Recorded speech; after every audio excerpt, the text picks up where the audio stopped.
Assalamualaikum warahmatullahi wabarakatuh. Salam bahagia, salam guru penggerak. Kali ini saya Martina dari SD Negeri Padang Ratu, CGP Angkatan 11 Kabupaten Tanggamus akan berbagi aksi nyata modul 1.4 Budaya Positif. Dalam program pendidikan guru penggerak, fasilitator saya yaitu Ibu Wahyu Tribudianti MPD dan pengajar praktik Ibu Esther Veranita MPD. Latar belakang, di sekolah saya masih menemui guru yang memberikan hukuman kepada siswa yang melakukan kesalahan ataupun pelanggaran.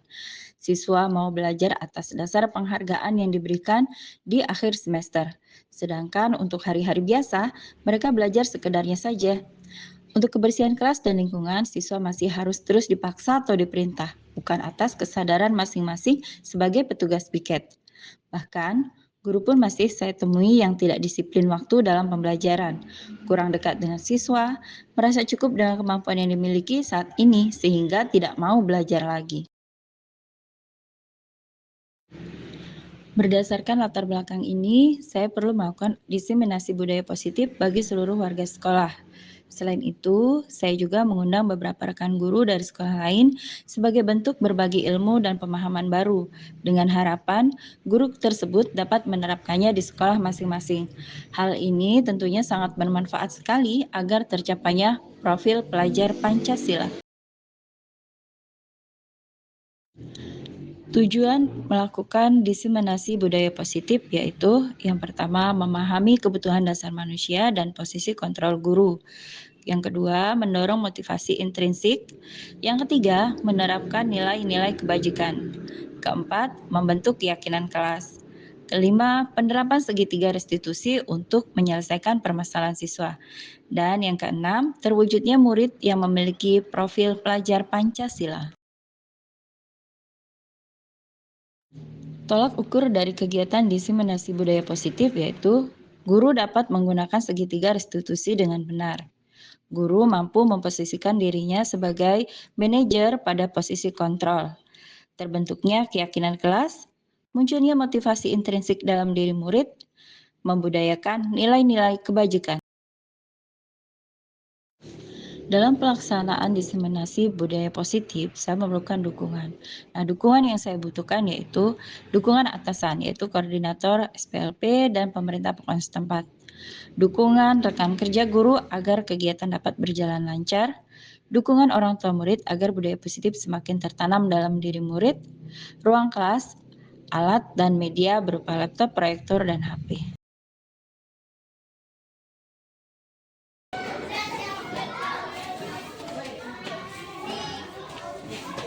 Yang terhormat Kakak KKL Pekuan Padang Ratu dari Universitas Malahayati. Pertama-tama, marilah kita panjatkan puji syukur.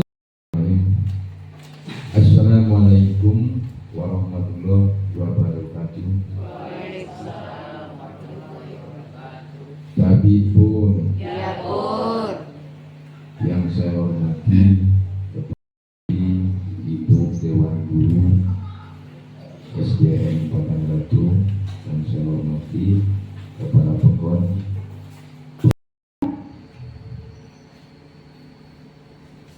Ya, tujuan kegiatan. Nah, di sini tujuannya kita itu kalau mau jalan, mau kendaraannya apapun, kalau kita tidak tahu tujuannya, jadi kita pasti ada permasalahan. Next. Sebelumnya kita coba dulu. Kalau ini sebenarnya bukan ice breaking, kalau ice breaking itu di tengah-tengah ya. Tapi ini supaya ada kaitannya nanti dengan materi yang akan saya sampaikan. Di sini perintahnya adalah kepalkan tangan Bapak atau Ibu. Coba Bapak Ibu bayangkan bahwa Bapak Ibu menyimpan sesuatu yang sangat berharga di dalam kepalan tangan Bapak Ibu. Bapak Ibu punya sesuatu yang sangat berharga di dalam Bapak Ibu, itu nggak boleh orang lain, nggak boleh ngambil, orang lain nggak boleh tahu. Kemudian Bapak Ibu harus menjaga benda tersebut sekuat mungkin ya, sekuat tenaga. Kemudian ada teman kita Nah biasanya kita kalau kerja itu ada aja yang bikin kita itu yang tadinya semangat jadi nggak semangat ada. Tadinya kita sudah yakin, kemudian ada teman lagi yang memberi pengaruh, nggak yakin ya. Nah di sini ada teman yang mencoba dengan segala cara untuk membuka kepalan tangan Bapak Ibu. Bayangkan gimana caranya teman di samping Bapak Ibu itu mau membuka tangannya. Dapat memaksa murid untuk berbuat sesuatu jikalau murid tersebut memilih untuk tidak melakukannya. Ingat Bapak Ibu, kita jangan bilang anak ini bandel, anak ini nggak nurut, anak ini nakal. Itu harus dihilangkan. Karena apa? Anak juga mempunyai kontrol diri, sama seperti kita. Kita arahkan saja. Walaupun tampaknya guru sedang mengontrol perilaku murid, disuruhnya dipanggil aja nggak mau. Karena apa? Dia sudah coba memunculkan kontrol dirinya. Dia sudah tahu saya punya kontrol diri, makanya agak susah kalau disuruh. Saat itu Pak belum Pak. Ada ancaman karena disuruh gurunya, kira-kira bisa berubah kembali ke awal nggak anak itu? Coba Bu Sarma jawabnya kenceng, bisa. Kenapa Bu?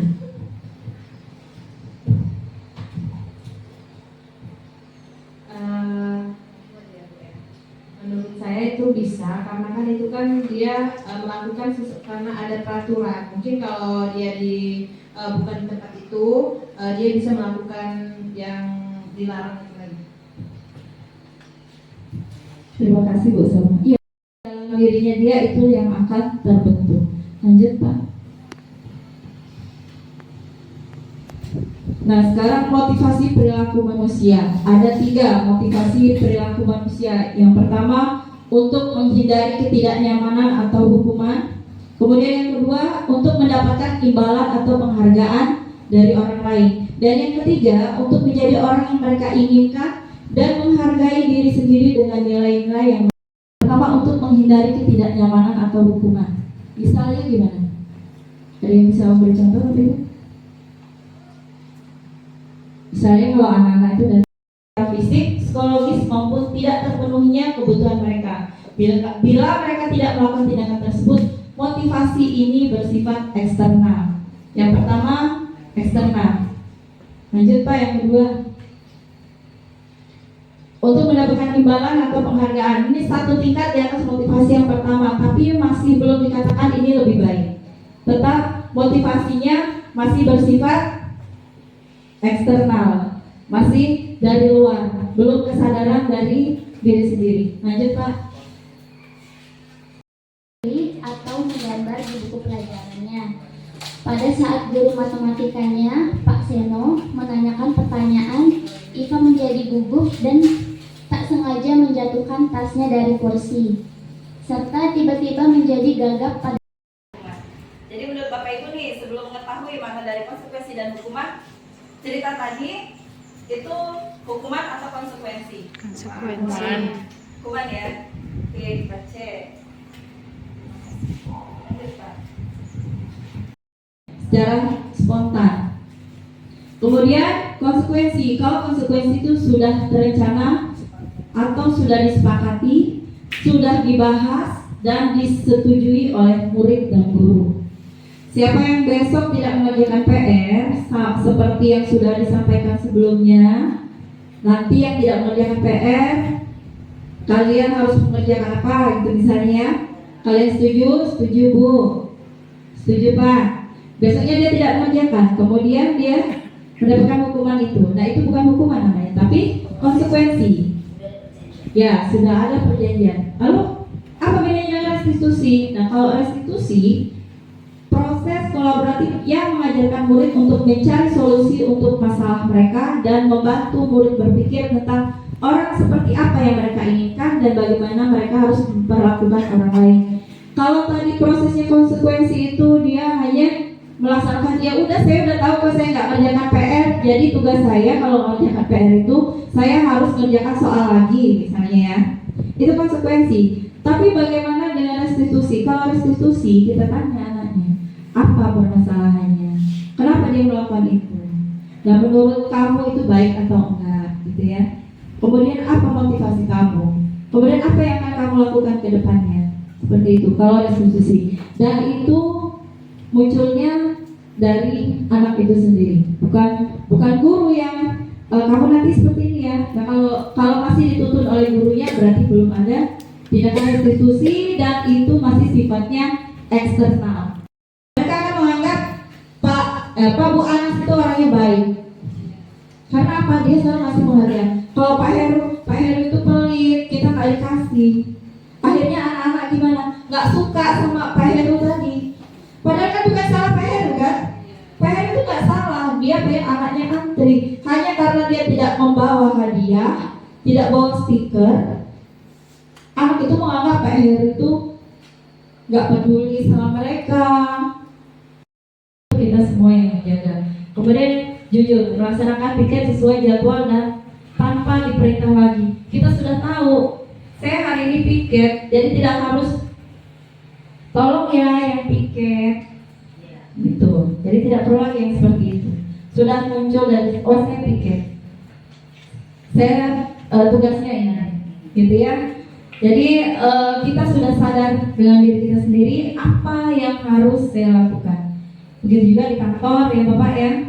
Jadi kalau sudah ada bagian tugas piketnya nggak perlu lagi kepala pekonnya WA. Kantor masih kosong, kemana nih orang-orangnya gitu. Nggak seperti itu. Tapi sudah ada.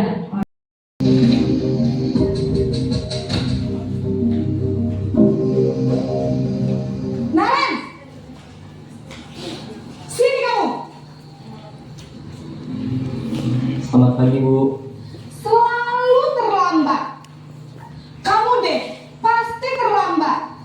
Maaf Bu, saya Apa? Apa coba? Alasan kamu apa lagi? Kapan sih kamu tidak terlambat? Malas sekali ya kamu jadi anak. saya Dasar pemalas. Gak kapok-kapok sih kamu. Sudah berapa kali terlambat? Sana, kamu keliling lapangan basket 2 kali. kenapa saya harus ke lapangan basket Bu? Kenapa? Kamu melawan ibu. Berani-beraninya jawab. Sudah terlambat, masih berani jawab pula. Sekarang, keliling lapangan basket 5 kali sekalian. Biar kapok. Cepat. Pergi sana ke lapangan basket. Posisi penghukum biasanya berbicara dengan nada tinggi, menghardik, menunjuk-nunjuk, menyakiti, dan menyindir. Hukuman bisa berupa fisik maupun psikis. Ibu dan bapak guru hebat. Dampak yang terjadi pada murid ketika guru berada pada posisi penghukum adalah murid cenderung akan memberontak, bahkan menyimpan dendam.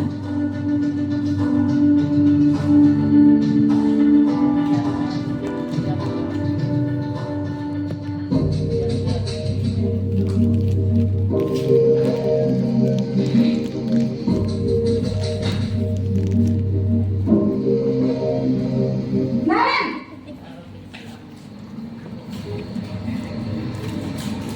Selamat pagi Bu. Naren. Kamu kenapa terlambat lagi, nak? Ya Tuhan, Naren. Kamu senang ya bikin ibu susah ya? Kalau kamu terlambat lagi, nanti ibu yang ditegur bapak kepala sekolah, nak. Disangka ibu tidak bisa membina kamu. Duh.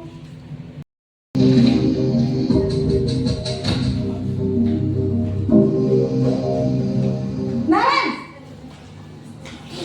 sini kamu. Selamat pagi Bu. Selalu terlambat. Kamu deh, pasti terlambat. Maaf Bu, saya Apa? Apa coba? Alasan kamu apa lagi? Kapan sih kamu tidak terlambat? Malas sekali ya kamu jadi anak. saya Dasar pemalas. Gak kapok-kapok sih kamu. Sudah berapa kali terlambat? Sana, kamu keliling lapangan basket 2 kali. kenapa saya harus ke lapangan basket Bu? Kenapa? Kamu melawan ibu? Berani-beraninya jawab sudah terlambat, masih berani jawab pula. Sekarang keliling lapangan basket 5 kali sekalian, biar kapok. Cepat, pergi sana ke lapangan basket. Posisi penghukum biasanya berbicara dengan nada tinggi, menghardik, menunjuk-nunjuk, menyakiti, dan menyindir. Hukuman bisa berupa fisik maupun psikis. Ibu dan bapak guru hebat. Dampak yang terjadi pada murid ketika guru berada pada posisi penghukum adalah murid cenderung akan memberontak, bahkan menyimpan dendam.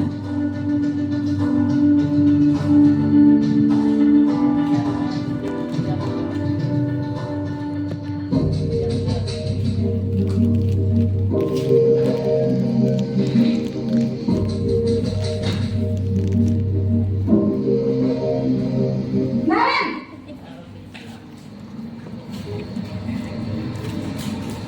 Selamat pagi, Bu. Naren, kamu kenapa terlambat lagi, nak?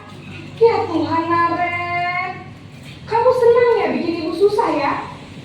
Kalau kamu terlambat lagi, nanti ibu yang ditegur bapak kepala sekolah, nak.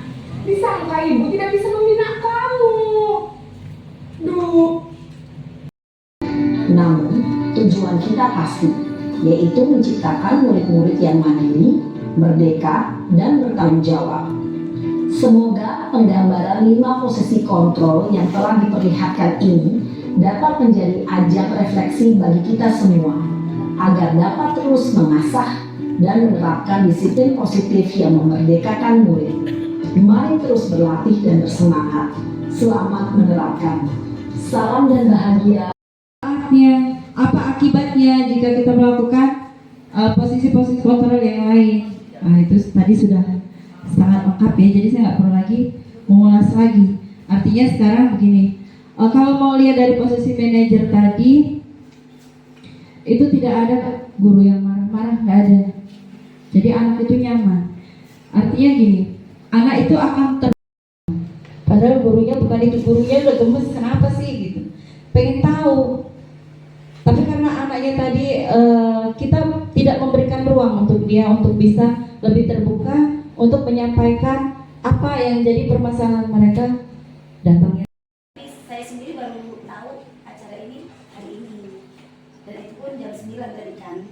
Apa sih yang mau dibahas gitu kan? Pembebasan tentang CBG. Nah, ternyata di sini kita membahas tentang disiplin positif apa positif itu? Oh iya. Iya. Kalau dari saya pribadi sebenarnya apa yang saya ambil dari barusan saya agak telat tadi ya, sesuatu yang akan kita berikan, kita sampaikan kepada murid itu memang harus kita contohkan dari diri kita sendiri dulu gitu ya. Seperti tadi anak kan sekarang cenderung mereka tuh takut karena dari hukuman dan sebagainya itu tadi ya. Kalau bisa kita berarti dari yang saya ambil tadi, kita bisa menerapkan kepada anak supaya anak itu bisa berubah dari diri mereka sendiri tanpa harus ada takut itu tadi ya. Nah itu saja sih. Terima kasih. Sudah disampaikan tadi, maksud tinggal kita mempraktekkannya ke anak-anak. Itu aja. Oke, terima kasih Bu Haya. Disiplin yang tadinya saya tidak mengerti tentang disiplin positif, sekarang sudah mengerti. Artinya untuk menyadarkan anak didik kita supaya memperbaiki tingkah laku dan sikap mandiri anak, untuk mengaku sikap mandiri anak. Sudah Bu, cukup. Sudah cukup. Ya kakak, silakan.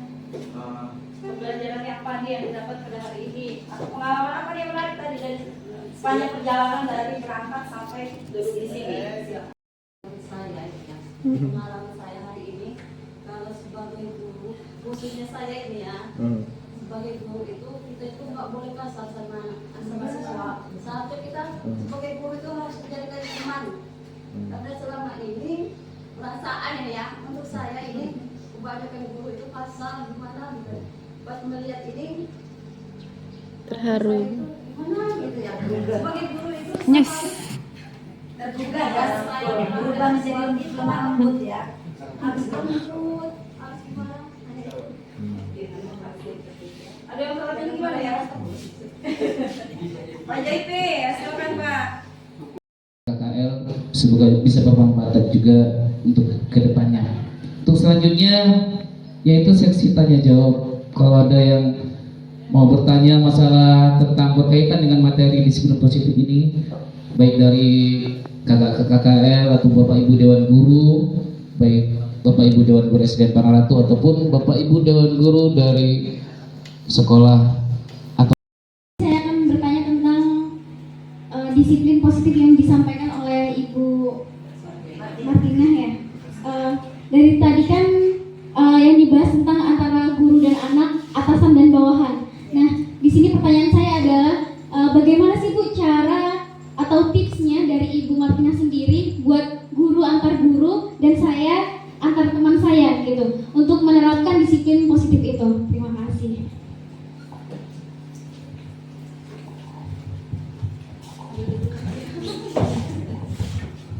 Baik, terima kasih pertanyaannya dari Kakak Afi. Ya. Bagaimana menerapkan disiplin positif antar guru, kemudian antar teman.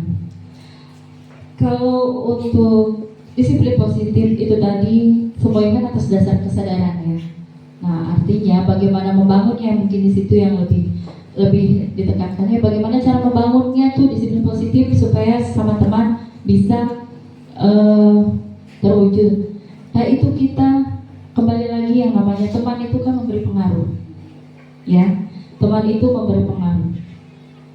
Jadi semua itu bisa berjalan kalau kita ketemu dengan teman yang sama. Artinya yang sama, frekuensinya sama. Circle kalau anak sekarang dia. Kalau circle-nya sama, jalan. Tapi kalau enggak beda circle nggak jalan gitu kan. Jadi sama juga dengan kedisiplinan antar guru. Kalau yang sejalan itu akan terjalin juga dengan teman. Kalau memang pada dasarnya, karena kembali lagi ke pribadi kan, kesadaran itu secara pribadi. Nah, kalau secara pribadi kita muncul, kemudian nanti kita melihat, pasti akan kelihatan tuh teman yang mempunyai sifat yang seperti itu. Nah, itu yang kita ajak, itu yang kita gandeng. Jangan kita ajak yang belum sama sekali tersentuh untuk melakukan itu.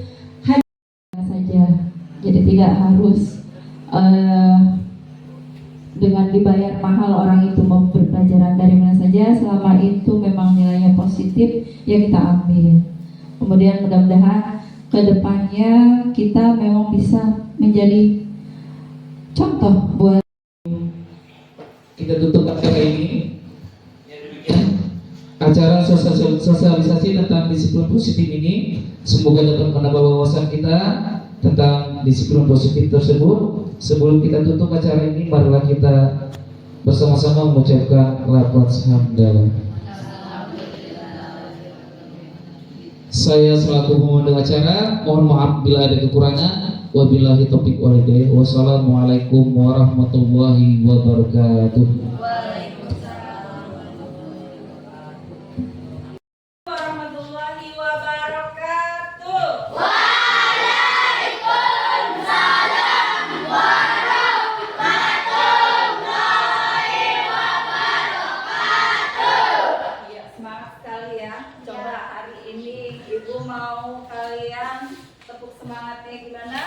Bisa dimulai. Sambut semangat.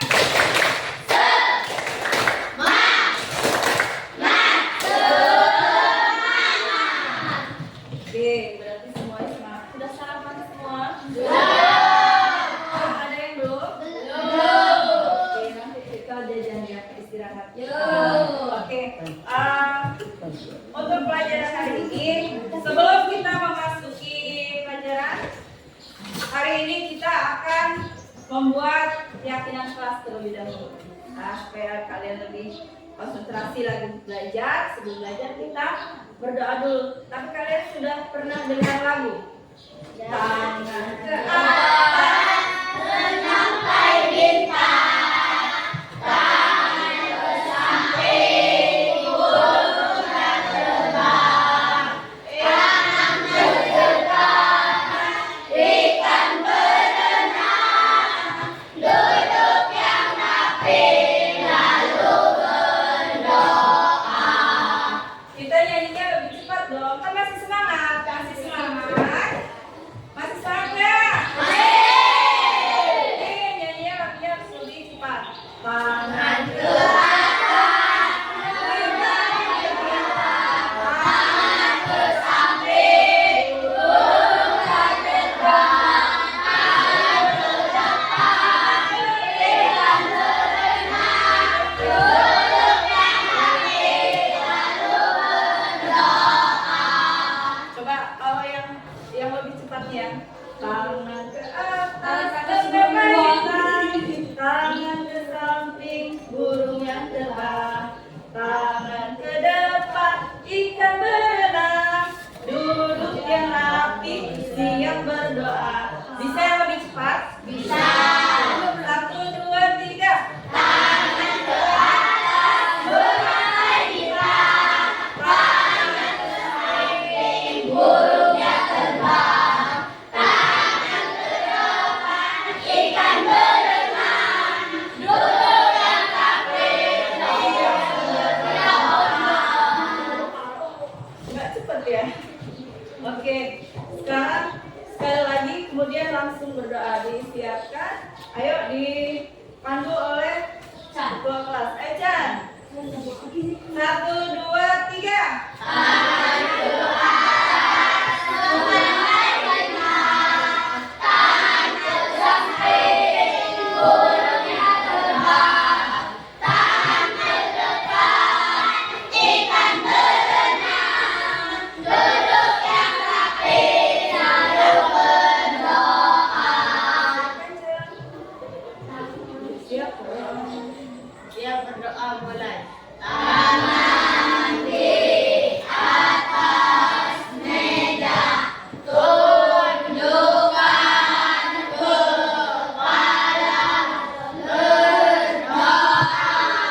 mulai. Bismillahirrahmanirrahim. atas meja kalian, adakah barang-barang yang tidak berguna? Kalau ada barang yang tidak berguna disingkirkan, atau kalau dia sampah dibuang. Ada nggak? Ada nggak? Di atas meja ada nggak? Nggak. Berarti kalau tidak ada, menurut kalian kelasnya sudah rapi belum? Sudah. Sudah bersih belum? Sudah. Nah, berarti kita sudah siap belajar. Semuanya sudah siap? Siap. Ya, pada hari ini kita akan membuat keyakinan kelas. Ada yang tahu keyakinan kelas itu apa sih? Sudah ada yang tahu belum? Belum. Jadi namanya keyakinan kelas itu adalah kesepakatan antara guru dengan murid. Jadi ibu dengan kalian, kita ada kesepakatan untuk pembelajaran di kelas, ya. Jadi apa saja yang boleh dilakukan di kelas dan apa yang tidak boleh dilakukan di kelas pada saat belajar. Dan kita harus mentaati itu dan harus melaksanakan. Oke, siap ya? Siap. Pak, dimatikan dulu Pak. Mau merobek kertas terus. Untuk keyakinan kelas ya. Untuk keyakinan kelas di sini Ibu ada beberapa lembar kertas yang nanti Ibu akan bagikan kepada kalian satu persatu. Nah, dari selembar kertas ini kalian tuliskan apa keinginan kalian pada saat belajar. Jadi kalian tuh pengennya kalau belajar itu bisa dari suasana kelasnya maunya seperti apa, kemudian apa yang harus bisa dan yang tidak bisa dilakukan di dalam kelas ya. Nah itu nanti kalian tuliskan. Berapa isinya? Terserah kalian mau berapa. Nanti kita lihat apakah ada yang sama atau tidak. Ya, ini berdasarkan keyakinan dari hati kalian sendiri ya. Saya pengennya kalau belajar di kelas itu yang seperti apa. Nah, kalian tuliskan. Tidak boleh lihat punya temannya. Kalau kalian lihat punya temannya berarti kalian tidak punya keyakinan, ya. Jadi tuliskan keyakinan itu dari hati kalian sendiri. Kalian tuh pengen suasana kelasnya seperti apa ketika belajar. Paham ya? Jadi Ibu bagikan. Kalau Bu satu kurang nanti boleh minta lagi. Silakan dituliskan. Kalau mau dikasih nama juga boleh. Jadi nanti kita nggak usah dikasih nama juga nggak apa-apa. Nggak usah pakai nama juga nggak apa-apa. Ya satu-satu ya. Kalian tuliskan keyakinan kelas yang kalian yakini. Ini tolong dulu ya. Dibagikan satu-satu. Oke? Sudah siap untuk menuliskan apa keyakinan kelas yang kalian inginkan? Kalian pengennya kelasnya seperti apa? Tulis di situ. Anak-anaknya seperti apa di dalam kelas? Tuliskan di situ. Teman-temannya harus seperti apa? Banyak dari persiapan alat tulisnya harus seperti apa. Kemudian kalian juga pengennya kalau belajar itu maunya seperti apa? Silahkan. Kalau kita kan gini, kalian setuju gak? Kalau dalam belajar itu ketika gurunya sedang menjelaskan, siswa mendengarkan. Setuju? Nah, berarti itu yang kalian harapkan ya. Nah, itu kalian bisa tulis. Kemudian harapan yang lainnya apa lagi gitu. Paham? Paham. Sekarang kalian boleh tuliskan apa harapan kalian yang kalian harapkan dari kelas itu. Kalau pada saat belajar kalian pengennya seperti apa suasana kelasnya? Silakan tuliskan.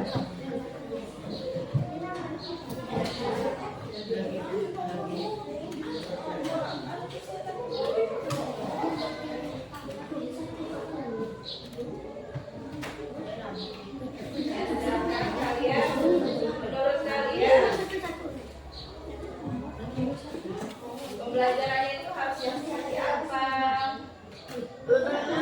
Kalau kalian tuh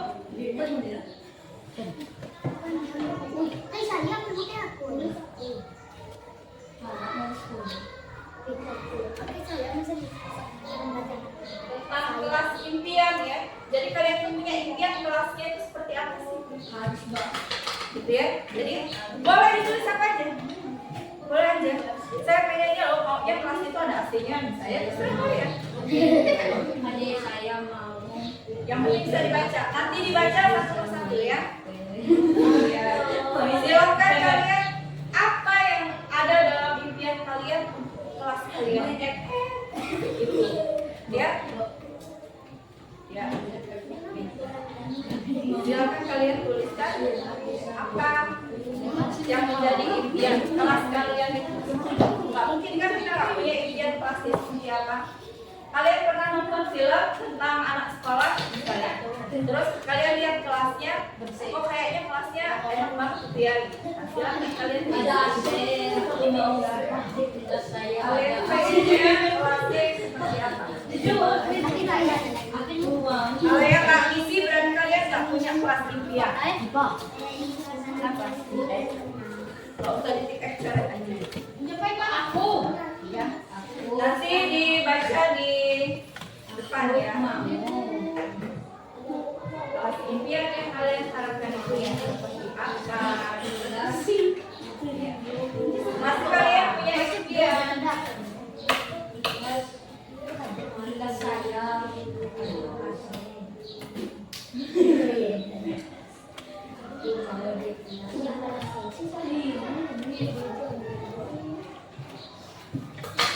Tapi kalau sudah dibawa ke depan, kalian bisa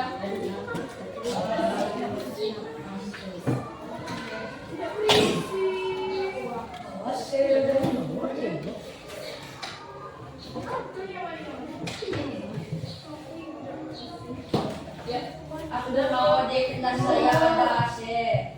Biar dingin. silakan kalian mau menuliskannya seperti apa? Dingin. Wow.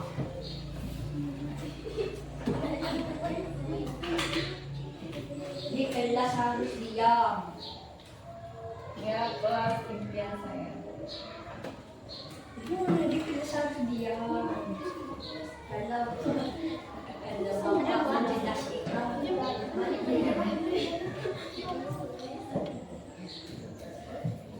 kelas impian saya. Kalian sudah punya kelas impian ya? Sudah. Ya, boleh. Jangan dibalik ya dong. Aku mau di kelas saya istirahat bisa. Karena nanti mau ditempel ya. Dicoret aja ya, kalau salah dicoret aja, nggak usah. Nanti kalau kertas nggak apa-apa. Karena itu kan belum jadi. Nanti dari apa yang kalian sudah tuliskan, kita mau pilih. Kalau yang sudah sama nggak perlu ditulis 2 kali nanti. Pastinya ya.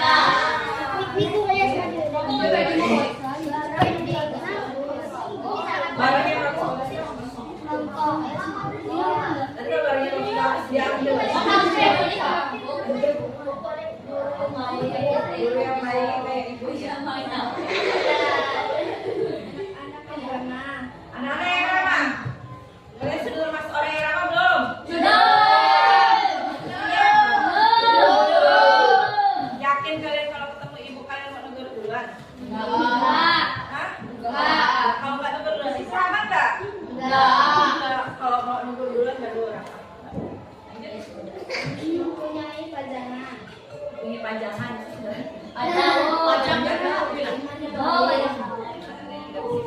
Yang lainnya sudah ada di sini.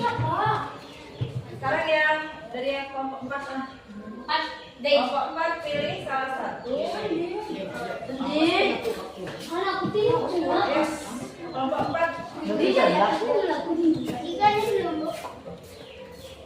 biar dulu yang akhirnya.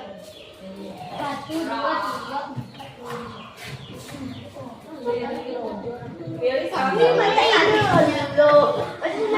Sudah sama nanti nggak boleh. Sudah ada? Tidak. Yang bersih tadi ya. Kemudian ada AC. Ada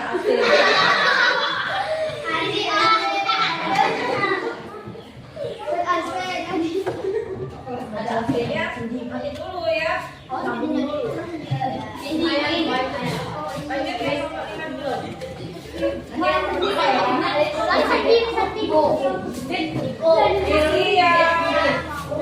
Pilih yang belum dibaca. Ada yang dibaca.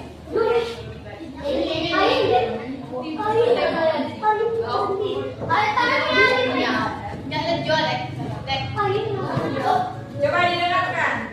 Aku ingin ruangan yang lebih besar. Lanjut. Kursi dan meja yang bagus. Sifat guru yang baik. Teman yang baik dan ramah. Kelas yang bersih. Ya, kelas yang bersih sudah. Kemudian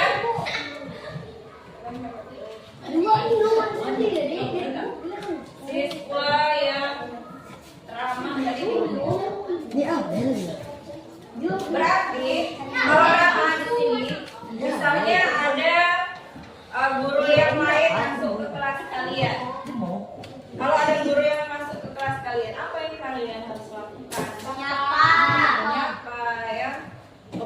dan kalian dengarkan apa yang disampaikan oleh guru tersebut. Itu kalau kalian dengan siswa ya.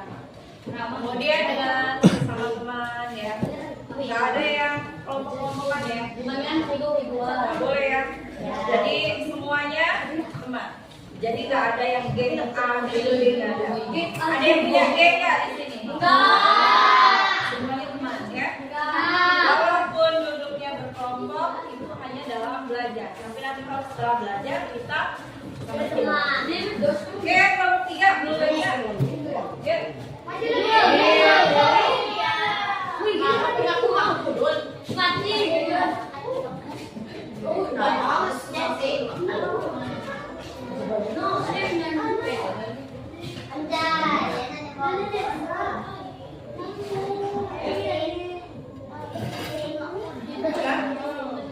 Bersih.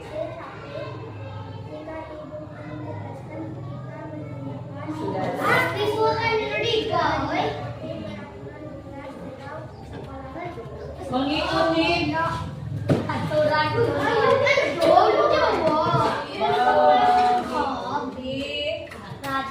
mentaati ya di sini ya. Mentaati peraturan kelas dan sekolah. Mentaati peraturan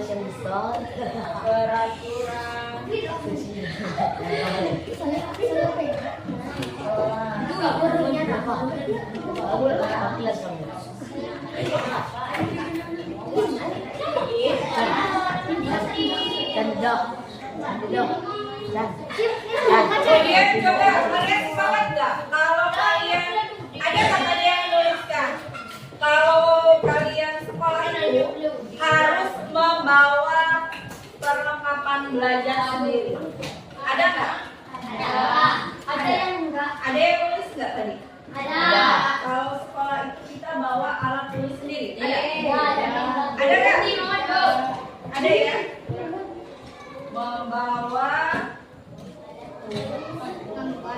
alat tulis sendiri.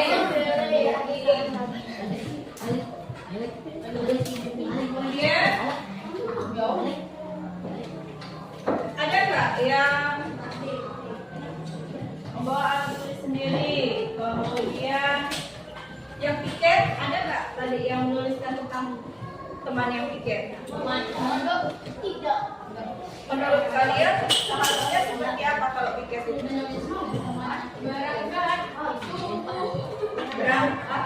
Yang piket harus berangkat lebih awal. Piket kelas berangkat lebih awal.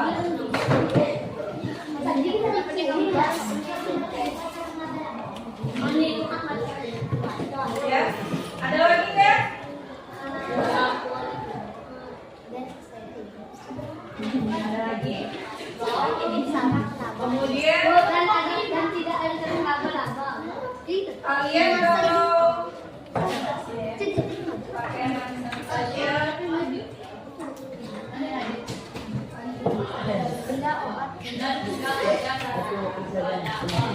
kalau sarang laba-laba itu bukan salah laba-labanya, salah siapa? Yang pikir salah kalian yang kamu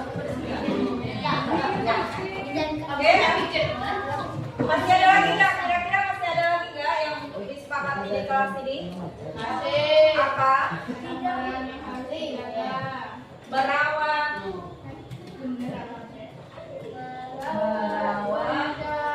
barang-barang yang ada di kelas ya.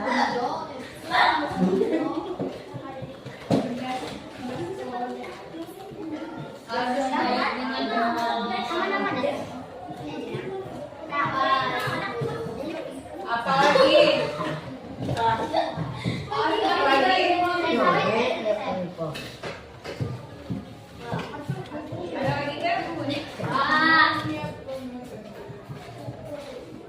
Kalau kita mau belajar ngapain dulu? Berdoa. Berdoanya hanya di awal sampai akhir. Awal sekali. Awal dan akhir. Berarti apa kesepakatannya? Berdoa sebelum dan Sesudah. berdoa sebelum dan sesudah belajar.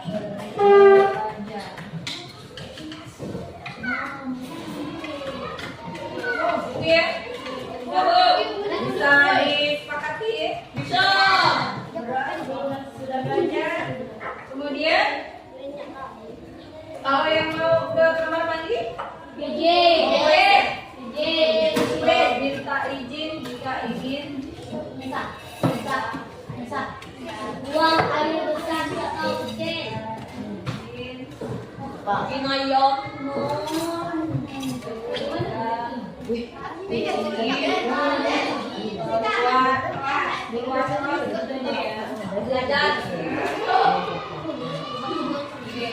Jadi ada berapa yang kesepakatan? Ada 12. Sanggup nggak melaksanakannya? Sanggup. Mudah. Jadi ini tadi sudah kita dapatkan kesepakatan apa yang kalian tuliskan berdasarkan keyakinan kalian. Nanti dari kesepakatan yang sudah ada ini nanti dibuatkan berupa poster ya.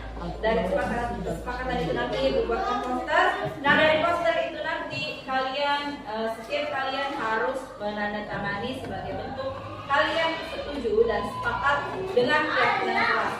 Dan semuanya berkewajiban untuk mentaati dan melaksanakannya. Paham ya? Paham. Perhatikan Pak. Mereka senang belajar di kelas. Apa sih yang membuat kamu tuh yang mereka bayangkan tentang kelas yang ideal? Kelas yang ideal itu seperti apa menurut mereka? Menurut saya kelas ideal adalah yang seluruh kelas merasa nyaman dan aman berada di dalam kelas dan dapat melaksanakan pembelajaran. Seperti apa kita mau mewujudkannya? Dengan menjaga kebersihan kelas, merapikan tempat duduk dan menaati peraturan kelas. Oh gitu. Nah menurutmu menjaga kebersihan itu termasuk nggak salah satunya? Benar sekali Bu, menjaga kebersihan kelas bisa menjadi salah satu cara menciptakan kelas yang ideal Bu. Iya. Baik Mika, sekarang kamu sudah menyadari ya bahwa apa yang kamu lakukan itu tidak seharusnya dilakukan ya. Tetapi ketika kita ingin membuang sampah, kita harus membuangnya di tempat sampah. Oke. Baiklah, mungkin sekarang mereka sudah menyadari itu dan semoga kedepannya mereka bisa terus menerapkan ya. Jadi membuang sampahnya di iya. Terima kasih mereka sudah mau menemui Ibu. Nah sekarang mereka boleh kembali ke kelas. Terima kasih Bu. Baik Bu, terima kasih. Sama-sama mereka. Apa ya Bu? Oh tadi pagi kamu terlambat masuk ke kelas kan? Iya. Nah kejadian ini kayaknya sering banget ya kejadian. Sudah berapa kali? Iya Bu, saya minta maaf Bu, sudah saya datang terlambat. Iya, Ibu tidak mau mencari siapa yang salah ya di sini ya Chandra. Nah, itu semua dapat dimaklumi karena pastinya kita juga pernah untuk datang terlambat gitu. Mungkin Ibu juga pernah datang terlambat ke sekolah. Tetapi menurutmu ya kejadian ini berkaitan tidak dengan keyakinan kelas yang disepakati? Berkaitan. Terus? Ini berkaitan dengan keyakinan kelas untuk bersikap disiplin dan datang sekolah tepat waktu. Iya, bagus sekali. Nah, kamu pasti punya alasan dong kenapa datang terlambat. Bisa cerita apa alasannya? Kok kamu datang terlambat? Saya datang terlambat karena saya berangkat sekolah jalan kaki Bu. Ayah yang biasanya mengantar sedang sakit dan ibu tidak bisa membawa kendaraan. Kami hanya bertinggi di tempat saya Bertiga di tempat juga tidak ada ojek. Sekali lagi saya minta maaf, Bu. Ya, baik. Semoga ayahmu cepat sembuh ya dan bisa beraktivitas lagi, bisa mengantar kamu ke sekolah lagi. Oh, ya. Kamu sendiri berkeinginan menjadi seperti apa sih ke depannya? Saya ingin seperti teman-teman yang lainnya yang lebih disiplin dan datang ke sekolah lebih awal supaya tidak terlambat. Bagus, Chandra, bagus sekali. Semoga nanti kamu bisa menerapkannya dan tidak lagi mengulangi ya. Kamu bisa datang tepat waktu, tidak terlambat sehingga kamu bisa belajar dengan baik dengan teman-teman kamu. Oke, sekarang sudah jelas ya apa alasan kenapa kamu sering terlambat. Karena sudah jelas ya apa alasan Chandra sering datang terlambat. Nah sekarang Chandra boleh masuk kelas. Baik, Bu, terima kasih, Bu. Sama-sama Chandra.